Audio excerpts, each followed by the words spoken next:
Les amis, aujourd'hui, nous allons parler des atouts et les faiblesses d'élevage du poulet Goliath en Afrique. Alors, vous êtes jeune, vous avez le projet de lancer votre business de poulet. Il faut maîtriser les forces, il faut maîtriser également les faiblesses. Donc, je vais mettre ici les atouts, les faiblesses. Ok. Et quand on parle de force et faiblesse, atouts, c'est la même chose. Ici, c'est ce qu'il faut savoir avant même de vous lancer dans ce business. Je sais que tout le monde dit qu'il y a le marché des courants, il y a l'avantage ici, c'est tout ça. Mais les faiblesses là, il faut maîtriser également ça. Alors les amis, si vous êtes nouveau sur notre chaîne, la communauté des entrepreneurs, si vous aimez l'agro-business, l'investissement agricole, abonnez-vous, activez la cloche de notification pour ne rien rater et on commence.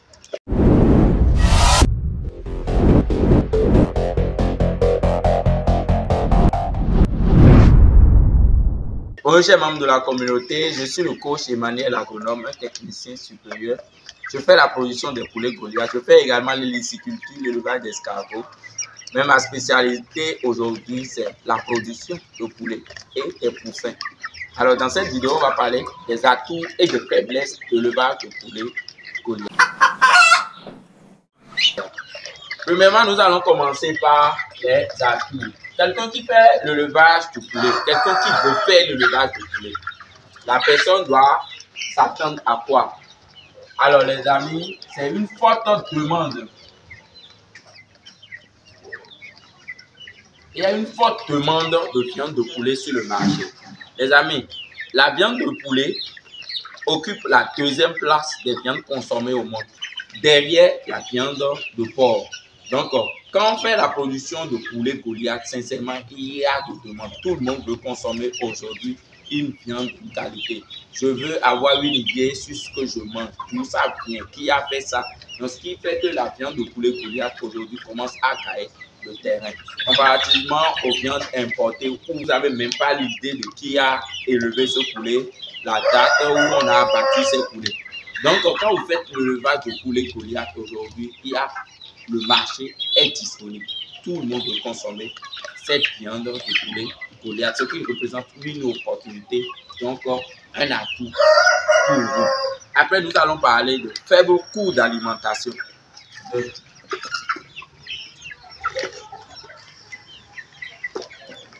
Faible coût d'alimentation. Et quand on parle de faible coût d'alimentation, on veut juste comparer l'élevage de poulet à l'élevage de porc, bovin, caprin. Quand moi je prends un poulet aujourd'hui, et si mon objectif c'est d'aller jusqu'à 3 mois, le poulet me consomme 5 kg d'aliments. Regardez, 5 kg d'aliments en 3 mois. 5 kg d'aliments en 3 mois. Si je vais aller à 10 semaines, c'est 3 kg d'aliments en 10 semaines. Vous avez compris un peu? 5 kg d'aliments en 3 mois, 3 kg d'aliments en 10 semaines.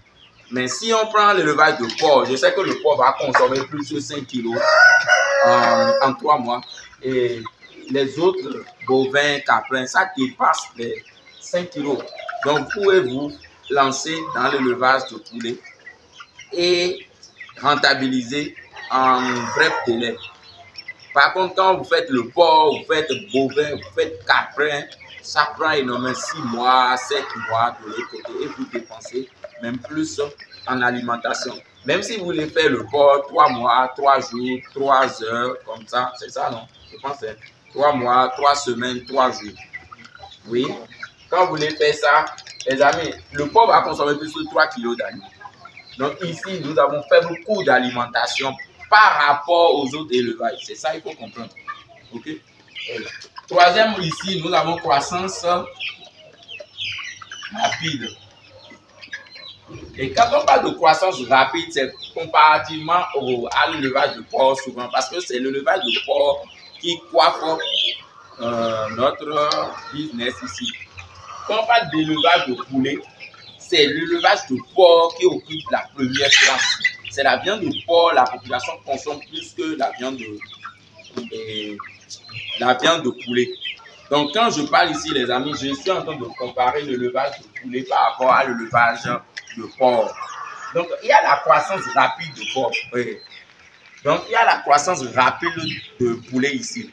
Quand vous prenez le poulet, regardez déjà, à 3 mois, le poulet atteint 2 kg et tu vends directement. À 10 semaines, le poulet atteint 1,20 kg ou 1,30 kg et vous vendez ça sur le marché. Donc, la croissance ici, elle est très rapide comparativement à l'élevage de porc, des bovins de l'autre côté.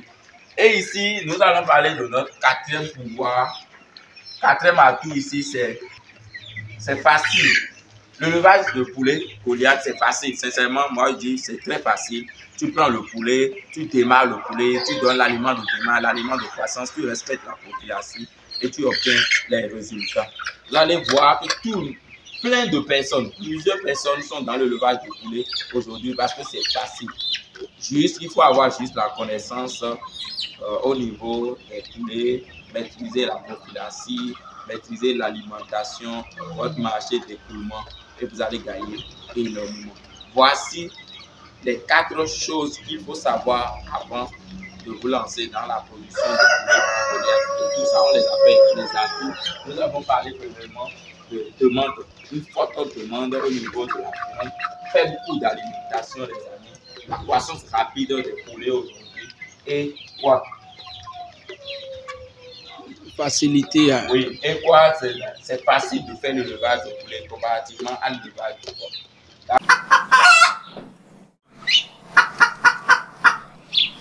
D'accord, ici nous allons parler de quoi? Des faiblesses.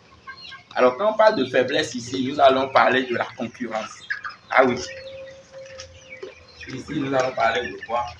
La forte concurrence.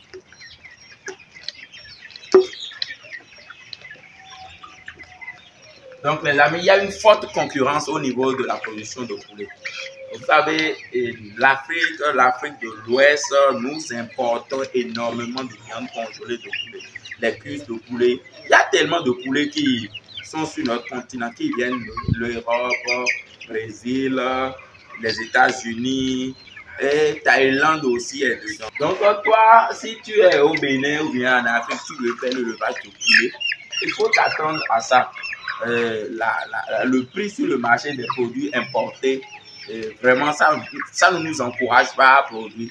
Parce que toi, tu fais une production locale, une viande 100% africain, mais on vous envoie des produits venant d'extérieur qui viennent étouffer votre production. Donc, c'est vraiment rude de la concurrence ici. Et je vous dis une chose aujourd'hui, pour réellement concurrencer, même si on n'arrive pas à les concurrencer, pour que le prix soit au même niveau et accessible au marché, il faut faire la race hybride aujourd'hui. Donc, vous pouvez obtenir vos propres poussins. Si quelqu'un a l'objectif de faire l'élevage, de démarrer avec 1000 poulets, il va débloquer une somme astronomique chaque fois pour acheter les poussins. Or, quand cette personne a eu une couvée, l'éclosoir et il a des reproducteurs, lui-même, il peut avoir ses propres poussins et maintenant démarrer son élevage. Donc, la race hybride, c'est la race qui est recommandée aux Africains à cause de ça, à cause de la concurrence des produits, à cause de la concurrence des produits congelés. Quand on déverse des temps, l'Afrique importe 2 millions de tonnes chaque année. Et quand je prends mon pays, le Bénin, c'est 150 000 tonnes de viande congelée on importe chaque année sur notre territoire. Donc, ça joue beaucoup de rôle sur les producteurs.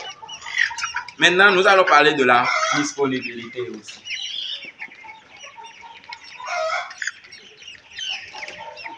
La disponibilité, les amis. Quand on parle de la disponibilité, c'est quoi? La faiblesse, c'est quand vous voulez faire l'élevage de poulet, il faut être disponible, il faut être dans le poulailler. Donc, ce qui fait, je dis que vous ne pouvez pas faire l'élevage de poulet réellement rentabilisé comme activité secondaire. Ça ne marche pas trop. Il y a des gens qui tâtonnent trop. Il faut être dans le poulailler 24 sur 24. C'est une faiblesse. Mais c'est un atout, mais on trace ça dans faiblesse parce que ça ne vous donne pas le temps pour faire autre activité. Parce que c'est une activité qui bouffe énormément en temps la disponibilité. Surtout quand vous avez 1000 poulets, 10 000 poulets, 100 000 poulets, imaginez un peu. 60 000 poulets, 10 000 poulets, 50. Ah, sincèrement, c'est beaucoup de temps que vous allez investir dans ce business. Alors, nous avons notre impact sur l'environnement. Impact sur l'environnement. Quand on parle d'impact sur l'environnement, les amis, c'est quoi? L'impact sur l'environnement, c'est l'odeur. Là, maintenant, les poulets dégagent les déchets, les sels, tout ça. Ça joue un coup sur l'environnement. Parfois, vous faites l'élevage à côté de vos voisins et ils vous signalent que vous les indisposez, le cri des poulets, l'odeur des viandes, tout ça. Ouais, c'est pour ça qu'on vous dit de vous éloigner des villes pour faire l'élevage. Mais aujourd'hui, nous remarquons que la population est plus proche des villes et on fait l'élevage. Vous allez rencontrer ce problème dans votre poulailler. Et pour finir ici, nous allons parler du bien-être du poulet.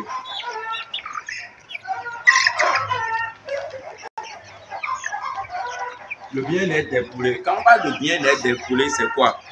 Regardez ici, par exemple, le poulet est déjà dans des cages. Okay? Là, ça nous permet à nous, les éleveurs, de vite stimuler la croissance de ces poulets, d'atteindre le pic. À 10 semaines, je dois obtenir au moins 1 kg frais ici, 1 kg 30. Mais en faisant comme ça, le poulet n'est pas à l'aise, le poulet n'est pas libre. C'est vrai. Mais après tout ça, ça reste toujours un poulet. Oui, ça reste toujours un poulet. Et c'est ce que nous rencontrons aujourd'hui sur notre ferme. Le bien-être du poulet n'est pas du tout respecté. Je dis la vérité, ce n'est pas toujours respecté. Alors, chers membres de la communauté des entrepreneurs, nous sommes à la fin de notre présentation. Donc, comme faiblesse ici, nous avons la concurrence qui est très forte sur le marché à cause des produits importés congelés sur notre produit. La disponibilité, votre disponibilité, il faut être disponible en toutes saisons de l'année et il faut être disponible 24 heures sur 24 aussi. L'impact, l'odeur, les déchets, le cri des poulets, ça joue réellement sur votre ferme. Et ici, le bien-être du poulet n'est pas respecté. Alors, je pense que nous sommes à la fin de notre présentation. Vous avez aimé notre présentation. Alors, abonnez-vous massivement. Aimez la vidéo. Alors, si vous avez quelque chose à ajouter, mettez ça dans les commentaires. Chers membres de la communauté des entrepreneurs, merci beaucoup. Et à tous à vous.